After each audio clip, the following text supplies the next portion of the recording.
Hello दोस्तों, आप सभी का मेरे चैनल में बहुत बहुत स्वागत करता हूँ। मैं आशा करता हूँ कि आप सभी अपने घर पर बैठे होंगे, क्योंकि आप जानते हैं कि हमारे प्रधानमंत्री ने 3 मई तक जो है लॉकडाउन का पीरियड यहाँ पे रखा है। तो जैसे कि आपको पता है कि दिन पर दिन जो लॉकडाउन का जो स्थिति है और कोरोना वायरस का जो सिचुएशन है वो दिन पर दिन बढ़ते ही जा रहा है। और अभी आज के कंडीशन में अगर हम देखते हैं तो लगभग 27,000 एक्टिव पेशेंट हमें दिख रहे हैं और 800 जो है लगभग 800 लोग जो है मर चुके हैं यहाँ पे कोरोना वायरस के वजह से। 800 लोगों की मौत हो चुकी है, दुखद भरत मौत हो चुकी है। तो चलिए, ये चीज़ तो चलते ही जा रही है और उसकी वजह से आपको पता है मार्केट पे बहुत ही ज़्यादा फर्क आ गया है। तो आज का जो वीडियो है वो मैंने स्पेशली बनाया है हमारे रिटेल दोस्तों के लिए, जो कि जानना चाहते हैं कि इस मंदी के दौर में भी कौन से पोर्टफोलियो में हम निवेश करें, कौन से स्टॉक्स में हम निवेश करें। तो जो आज का वीडियो है मैंने आज उसी के लिए बनाया है। तो उस वीडियो स्टार्ट करने के पहले मैं आप सभी का बहुत बहुत धन्यवाद देना चाहता हूँ, जो भी मेरे चैनल को लाइक कर रहे हैं, सब्सक्राइब कर रहे हैं। और मैं चाहता हूँ कि आप और ज़्यादा मेरे चैनल को लाइक कीजिए, सब्सक्राइब कीजिए, ताकि मैं और ज़्यादा आपके लिए वीडियोस लेके आ सकूँ। और जितने जल्दी मुझे न्यूज़ पता चले उतना ही जल्दी मैं आपको भी बता सकूँ, ताकि आप भी सावधान रहे, ताकि आपका पैसा कहीं डूब ना जाए।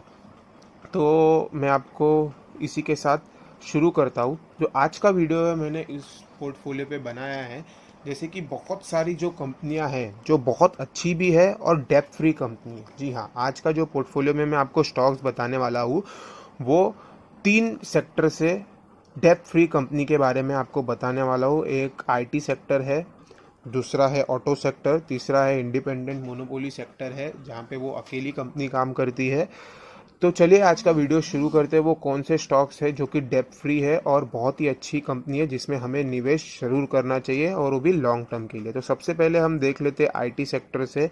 तो आईटी सेक्टर से जो सबसे पहले कंपनी आती है वो आती है इन्फोसिस। जी हाँ दोस्तों, आईटी सेक्टर की बहुत ही बड़ी दिग्गज कंपनी है इन्फोसिस।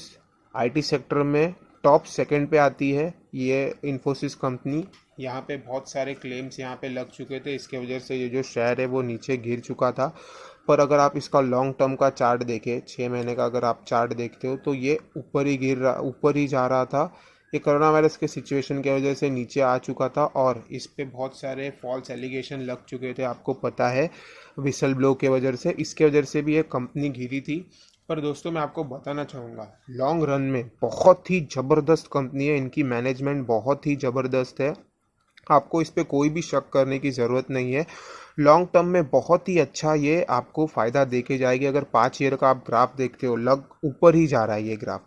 ये जो ग्राफ है वो आप यहाँ पे देख सकते हो, ऊपर की ओर ही जा रहा है। ऐसे कंपनी हम हर वक्त ढूंढते हैं और ऐसे कंपनी में लगाना बहुत ही अच्छा होता है जिसका ग्राफ हर वक्त ऊपर ही जा रहा है। यहाँ पे देख सकते हो कुछ न्यूज़ के वजह से, जो आप देख सकते हो, एक कोरोना वायरस का न्यूज़ है जिसकी वजह से स्टॉक नीचे आ गया था, और एक ये जो यहाँ पे विसल ब्लो का इन पे कंप्लेंट आई थी उसके वजह से स्टॉक नीचे आ गया था। पर आपको पता है सेबी ने भी इनको अभी अप्रूवल दे दिया है। तो ये कंपनी बहुत ही अच्छी है और डेप्थ फ्री कंपनी है। मैं आपको बता देना चाहूँगा, ये कंपनी डेप्थ फ्री कंपनी, अभी ये इस कंपनी ने फाइनेंशियल रिजल्ट भी दिए थे यहाँ पे, अगर आपको पता होगा तो।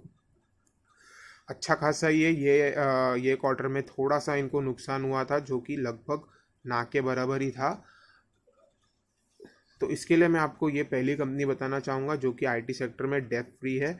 दूसरी कंपनी आती है वो है टीसीएस। जी हाँ दोस्तों, मैं अभी, अगर आप मेरा वीडियो फॉलो कर रहे होगे तो अभी इसी इसी क्वार्टर के दौरान ये कंपनी डेप्थ फ्री हो चुकी है। इस पे 33 करोड़ का एक छोटा सा डेप्थ था। आपको पता है टीसीएस एक रैंक 1 कंपनी है, आईटी सेक्टर की सबसे बड़ी दिग्गज कंपनी है इंडिया की। आपको पता है टाटा जहाँ पे लग जाता है ग्रुप का नाम, वो कंपनी सब दिग्गज कंपनी होती है। बस ये कोरोना वायरस की न्यूज़ है जो कि ये इस कंपनी को इतना नीचे लेकर आ चुकी है। जी आप देख सकते हो, नहीं तो ये लगभग 2000 2500 के रेंज में चलने वाली कंपनी है। 2300 का इसका हाई था, पर अभी आप देख रहे हो 1600 का भी यहाँ पर लो इस कंपनी ने लगा दिया था। तो इस कंपनी में भी आप लॉन्ग टर्म निवेश करके चल सकते हो। अब तो ये डेप्थ फ्री भी हो गई है। ज़बरदस्त कंपनी है दोस्तों, स्टॉक जितना डीप में आप बाई कर सकते हो उतना डीप में आप बाई कर लीजिए। और मैं आपको बताना चाहूँगा, आप कोई भी स्टॉक ट्रेंचेस में बाई कीजिए, डीप डीप डीप में जाके बाई कीजिए, जितना डीप में हो सके उतना डीप में बाई कर लीजिए और एवरेज बना के आप अच्छा खासा रिटर्न कमा सकते हो ये सब कंपनी से। तो चलिए आ जाते हैं दूसरे। हमने अभी आईटी सेक्टर से दो कंपनी के बारे में बात कर ली, ऑटो सेक्टर से हम अभी एक कंपनी ले लेते हैं। तो ऑटो सेक्टर से आता है बजाज ऑटो। जी हाँ दोस्तों, बजाज ऑटो मैं आपको बताना चाहूँगा बहुत ही दिग्गज कंपनी है ये बजाज ऑटो। इतने गिरते हुए इस वक्त में भी सब ऑटो सेक्टर गिर रहा था, पर लेकिन अगर आप देखोगे 6 महीने से इस कंपनी ने कोई इतना बड़ा गिरावट नहीं दिख रही है। आप देख रहे हो 3,000 लगभग 150 पे चल रहा था और अभी भी ये 2,500 पे ही चल रहा है।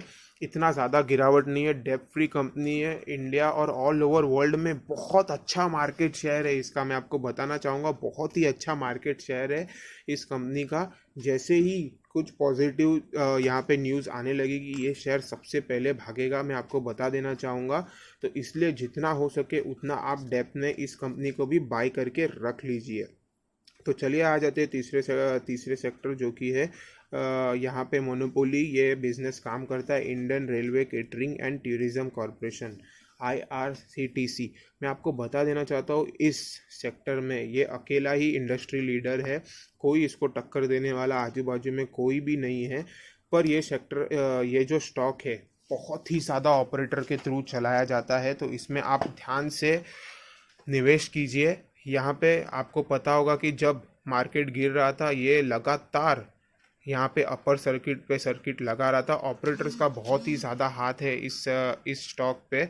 तो आप जितना हो सके उतना डीप में इस स्टॉक को बाय कीजिए और ट्रेंचेस में बाय कीजिए। मैं तो बताना चाहूँगा अभी भी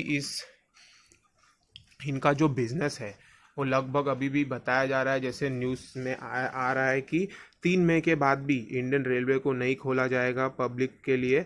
तो आपको पता है कि अगर ये 3 मई के बाद भी नहीं खुलता है तो उसके बाद अगर ये और ज़्यादा टाइम लगता है तो उतने टाइम तक ये पूरा का पूरा बिजनेस बंद रहेगा। तो ज़रूर स्टॉक में गिरावट आएगी, पर वो टाइम सही होगा स्टॉक को लेने के लिए। तो ये जितना ज़्यादा गिरता है 1,000 के नीचे जितना भी ज़्यादा गिरता है, तो मैं आपको बताना चाहूँगा आपको इस स्टॉक को ज़रूर अपने पोर्टफोलियो में बनाना चाहिए। 900 के रेंज में आप अपने पोर्टफोलियो में बना लीजिए, 800 के रेंज में बना लीजिए, 700 के रेंज में बना लीजिए। इतना नीचे तो लगभग मुझे नहीं लगता है ऑपरेटर्स लोग आने देंगे, पर आपकी नज़र इस स्टॉक पे ज़रूर होनी चाहिए। और 1,000 के नीचे जब भी ये स्टॉक आना शुरू करता है आप अपना निवेश करना शुरू कर दीजिए। 100 रुपए के डाउनफॉल में आप अपना निवेश कीजिए और लॉन्ग टर्म में आपको बहुत ही तगड़ा रिटर्न ये देके जाएगा। अगर आप इस स्टॉक को देखते होंगे और बहुत ज़्यादा न्यूज़ में था, ये लगभग 2,000 को टच करके आया है दोस्तों, लगभग 2,000 को। और अभी इसका Q4 का रिजल्ट भी सबको लग रहा है कि अच्छा ही आएगा।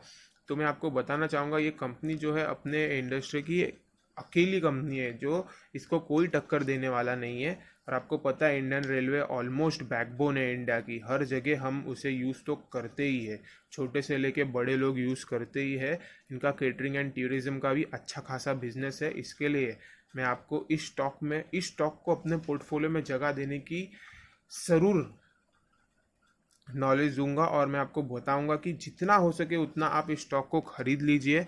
और बाकी के जितने भी शेयर्स बताए सबको आपको डीप में खरीदना चाहिए। और मंदी का दौर चल रहा है, देखिए खुशियाँ भी लोगों के ज़िंदगी में ज़्यादा वक्त तक नहीं रहती और गम भी ज़्यादा वक्त तक नहीं रहते। वैसे ही तेज़ी भी ज़्यादा वक्त तक नहीं रहेगी, वैसे ही मंदी भी ज़्यादा वक्त तक नहीं रहेगी। तो मंदी के दौर में आपको सही स्टॉक पे सही टाइम पे लगाना है और उसे होल्ड करके रखना है ताकि आपको तेज़ी के वक्त अच्छा रिटर्न मिल जाए। तो इसी के साथ धन्यवाद लेना चाहूँगा दोस्तों।